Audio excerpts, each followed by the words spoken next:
looking for. Another day is almost here.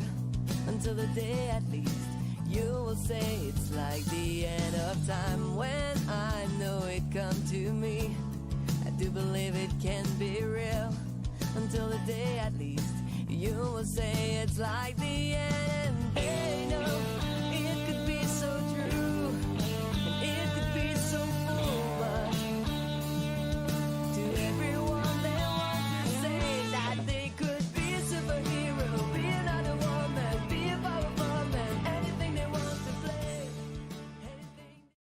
Hey, what's up, you guys? This is your host of Vamo Radio, Vanessa Morgan, and I'm here today interviewing #1 top DJ Kid Capri. Hey, Kid, how are you? Vanessa?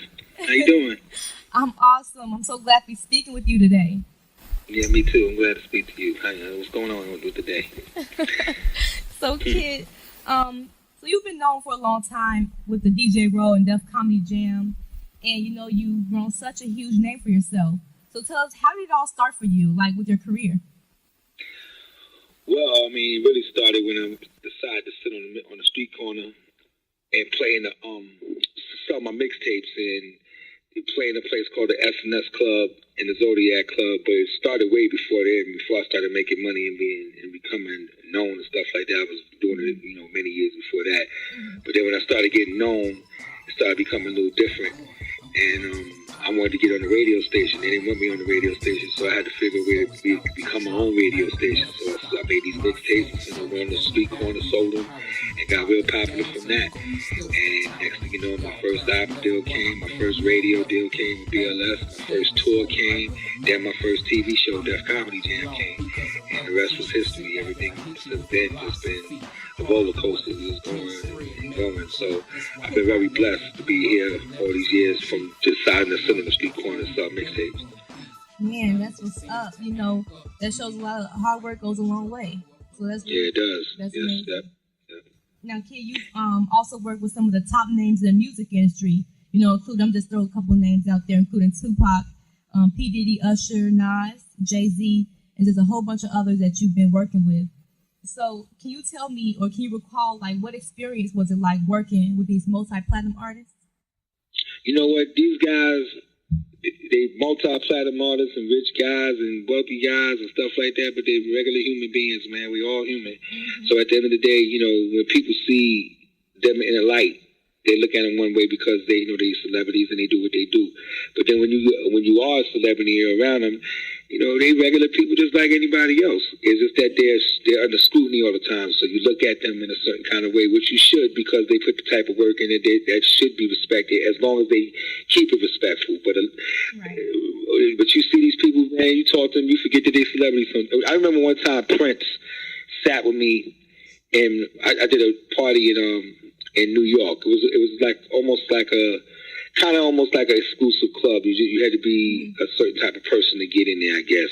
Okay. And Prince came in there and sat with me for 2 hours. And me and Prince was talking. I done did Prince's clubs in Minneapolis and everything like that. But me and Prince sat there for 2 hours.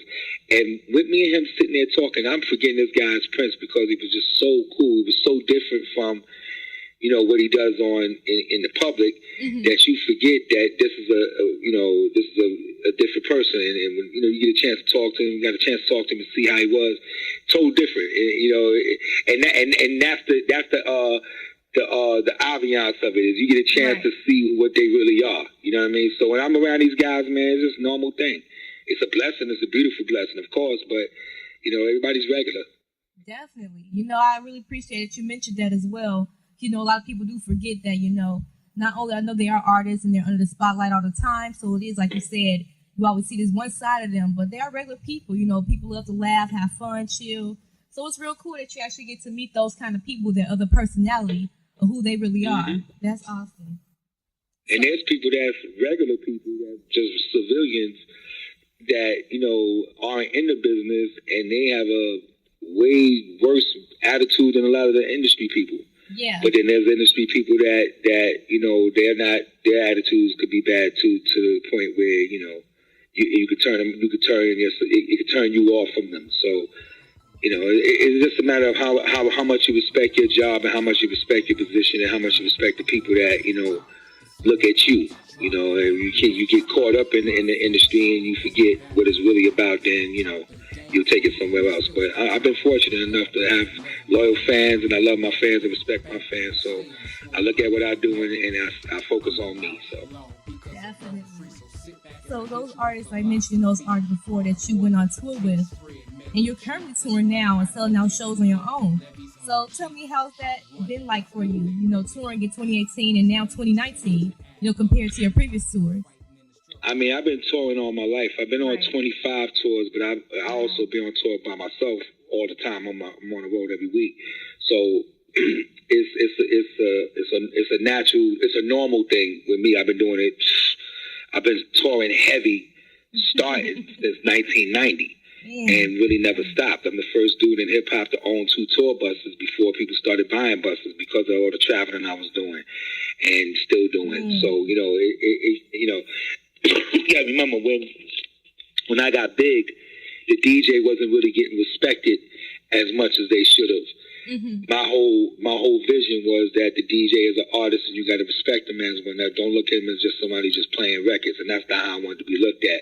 So I had to, in order for me to get that attention, I had to be able to get on stage and be able to blast past the dude with the big platinum album. You know what I'm saying? Get on stage with the different people that had big names and leave that to let people see how serious it was with the DJ business. Because when you see me on Def Comedy Jam, before that, you really looked at a DJ as he's just somebody that play records or he's somebody that's behind a group. When you got a chance to see me in spurts, them little 5-second spurts in your living room, for some reason it was a difference to people. And when they got a chance to see me live with the concert, the Def Comedy Jam concert on tour, then they really got a chance to see what it really was for 20 minutes of just straight going hard and putting these people into this frenzy that I couldn't even believe I was doing, and I didn't even really realize how big Def Comedy Jam was until that first concert. We already had our first season and everything, and we went into our second season, then we started our tour. By the time we went on the tour, it was like we were Michael Jackson. It was crazy, and that's how I designed to play music quick and play the way I play, and all the DJs follow how I do it, how I did my mixtapes and everything, and it opened the whole DJ nation to sound like how I did my style of doing things, and it's a fortunate thing, and to still be strong and still going the way I'm going is just, I really have no words for it. It's just God-given. Definitely. You created such a unique and versatile style that, a lot of people really look up to. And I appreciate that, you've kept true to your own style, your own unique way, and you never stopped it. And that's why your success has grown so much. It's not because, someone just gave you something. No, you earned that. You earned that from the beginning, and you're still earning it now. So I appreciate that. Ma'am. Appreciate that. Now, you also have produced on, various soundtracks for film and television, which is really interesting to me because, I already know that as well, but, you've actually been more to the music industry, but you kind of went to the film industry with movies such as, Who's the Man and Def Comedy Jam 25 that's on Netflix. So what's the experience like, working with the film industry, and is it kind of different from working from the music industry? I mean, yeah, because the check is bigger, definitely. And, you get more freedom of creativity that you want to see. With hip-hop music, when you're making records with hip-hop music, there's a certain format and formula you got to stick to make sure that you get it across, especially with so many records coming out every day. Everything starts sounding alike, and, what's going to make you any different than the next person. Right. But when you're doing movies or you're doing TV, you have a little bit more freedom to express how you really do things. You don't really have a ruling unless you're trying to follow what the concept of if for instance, if you're doing a movie and there's a certain concept, you want to have a certain soundtrack movie, a certain kind of music for that situation. But if I'm doing Def Comedy Jam 25, I need to have a certain kind of beat for when Steve Harvey walks out on stage. I need to have a different kind of beat for when Dave Chappelle walks out on stage. Okay. A different one, you know what I'm saying? So it's a more of a feeling with me. It's more of a creating the experience than just doing something just because it's there to do. You know what I'm saying? Right. Like for instance, there's a lot of DJs that grab the microphone and they just talking because they have a mic in front of them. Where I'll use the mic as an instrument. You know what I'm saying? And within the music, I don't use it just to talk, just to be speaking on it. And same thing with social media. There's a lot of people that's on social media that will just take pictures and just to be seen. Just no caption under it, just to be seen, and they get that instant gratification of being seen. Where I look at it as, you know, using it, I use it as a promoter. I use it as, you know, somebody that's trying to influence you to do good in your life. And you see what I'm doing, maybe it might help you get an idea. Because that's what I always done, try to help people and stuff like that. So when you get a chance to have an open mind like that, and then you in the movies and you doing music for the movie, you could take all that and put it into your music. You could do all that and put that into the movie, and it really wouldn't matter as long as the music sound good with what the scene is. And with Def Comedy Jam 25, all the beats was hard, you know, and it had to be because Def Comedy Jam is a fun thing. When you see it, you wish you was there.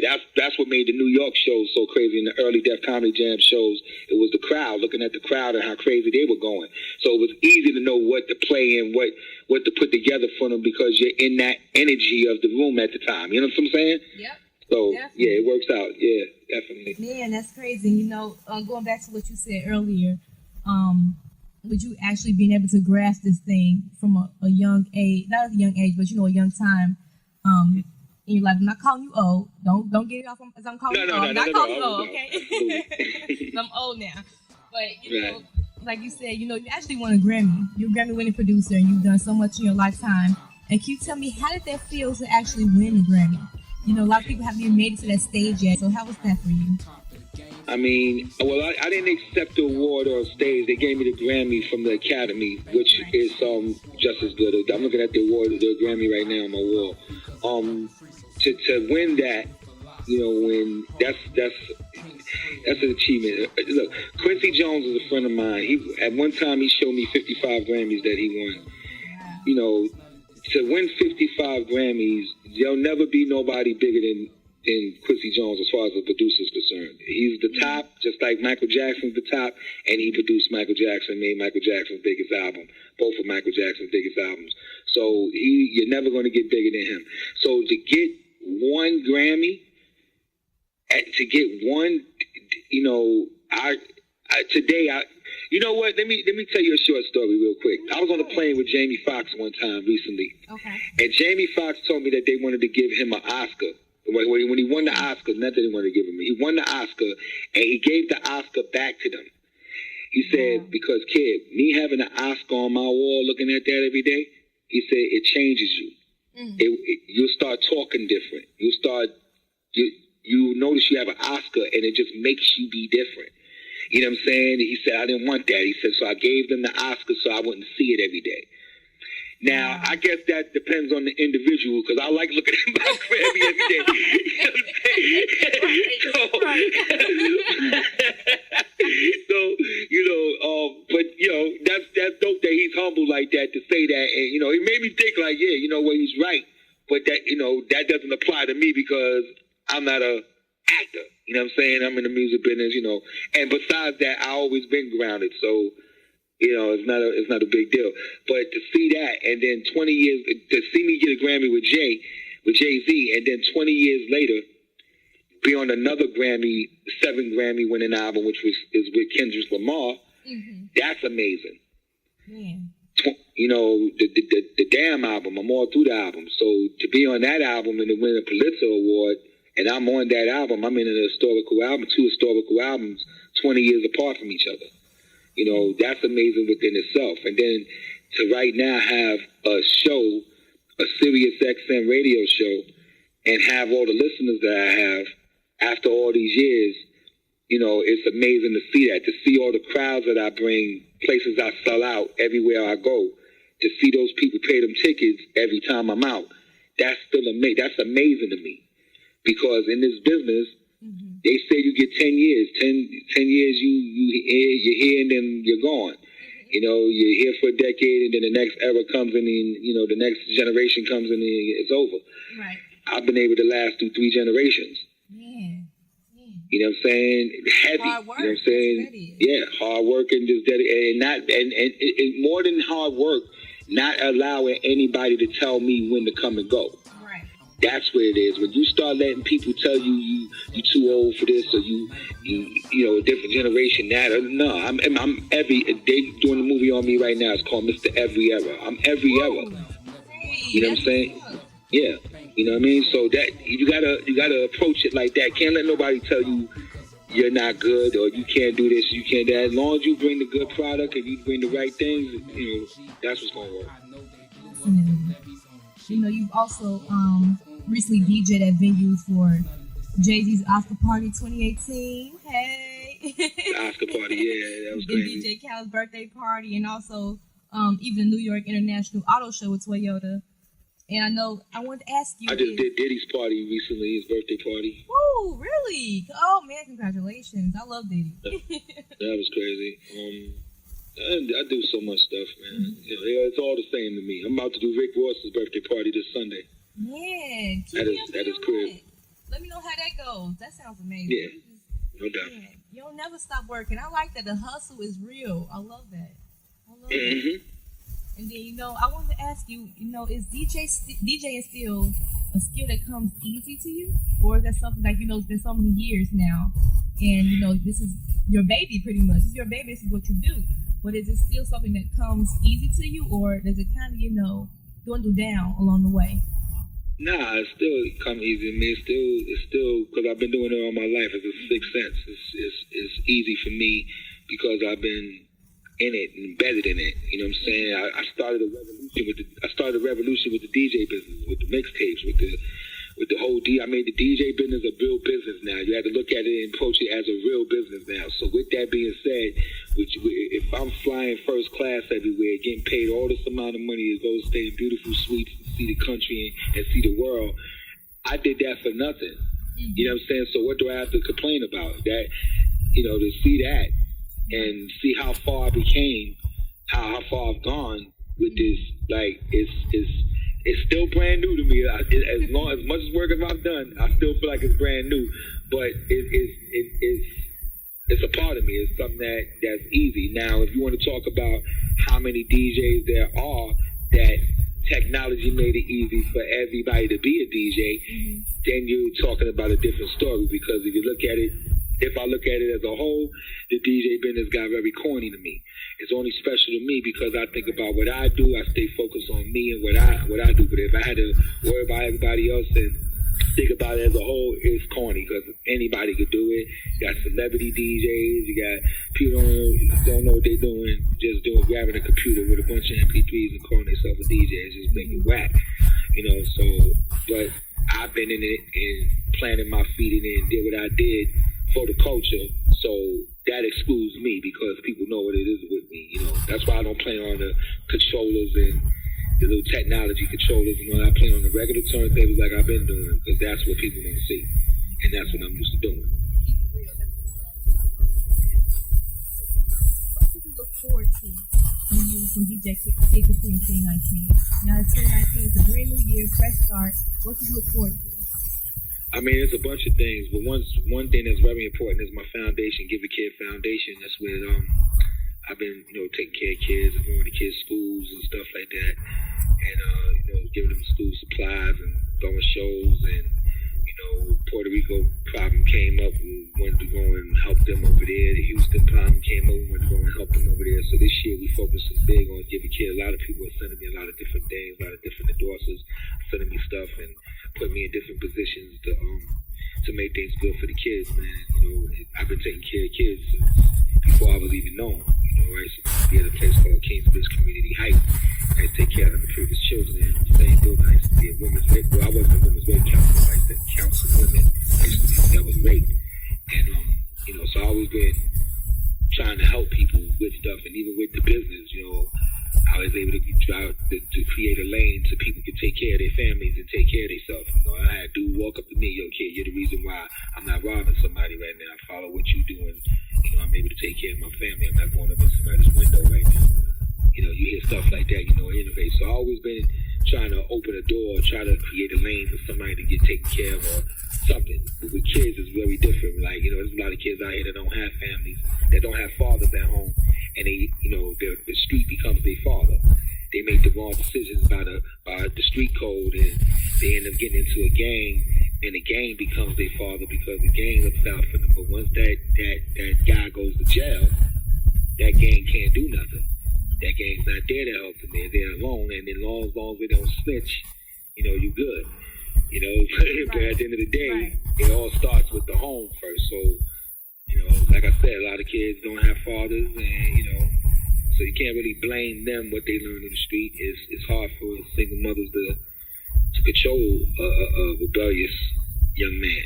You know what I'm saying? So at the end of the day, this is what we're trying to do. We're trying to show people how to do things through music, and try to change people's different way of thinking by, just giving messages. That's why when you see me on Instagram all the time, I'm always giving something to inspire people. I'm always trying to, make people see something in a different way when, we can see bullshit all the time. Right. It's very easy to see that, but and you can always see somebody always showing the good things that's happened. They never show the bad things that's happening to them. You know what I'm saying? Like, to their self. They're always showing their good looks. But, if you're going to show things to people, show something that's going to make people lean more to that, right, than the negative.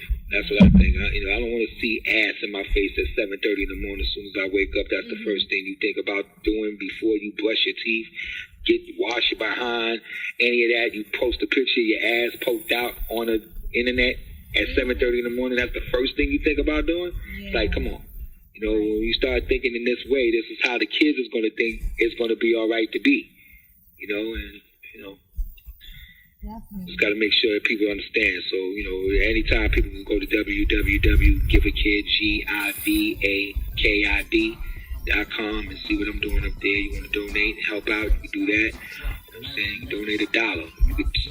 If I get 1 million people to donate $1, that's $1 million going towards people that's in need. There's a lot of people out here that go in strip clubs and, have a good time, spend money on people they don't even know. So if you can do that, you spend $1 or $2 on somebody that needs it. I really appreciate you because, it's really rare person for me to hear. Like, I've interviewed lots and lots of artists and musicians and film directors and, people from everywhere, different industries. And it's really rare for me to hear people who actually want to give back, who want to help people out of the kindness of their heart. And I really appreciate having you. I really do. That should be, I appreciate that. And that should be something that is a given. Right. I posted something the other day when I was coming out of the mall. Little kid was playing the bucket. He was playing a bucket, playing drums on the bucket. He didn't really know how to play.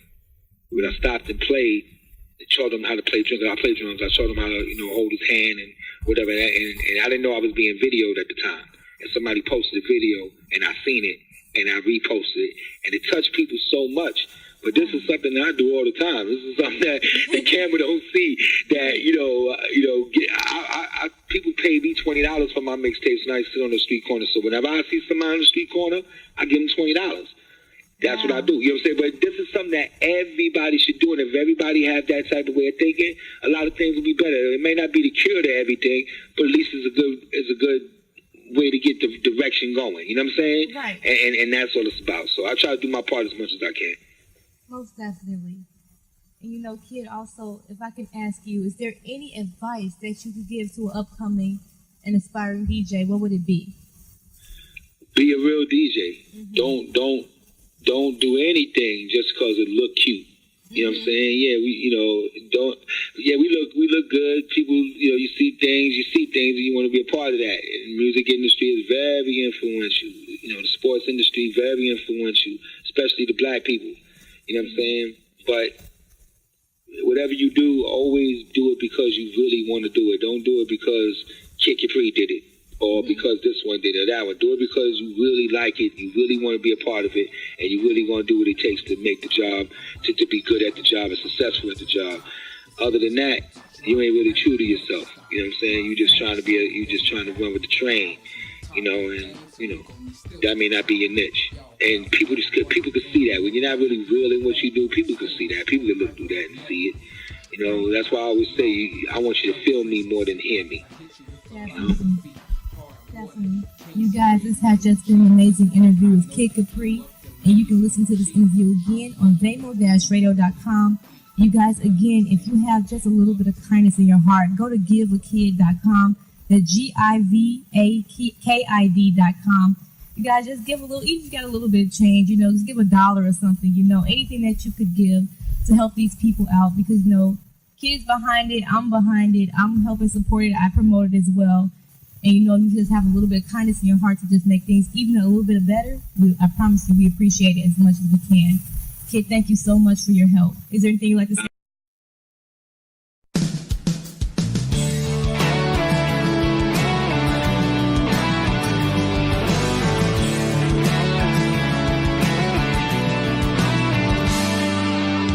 Share what you're looking for.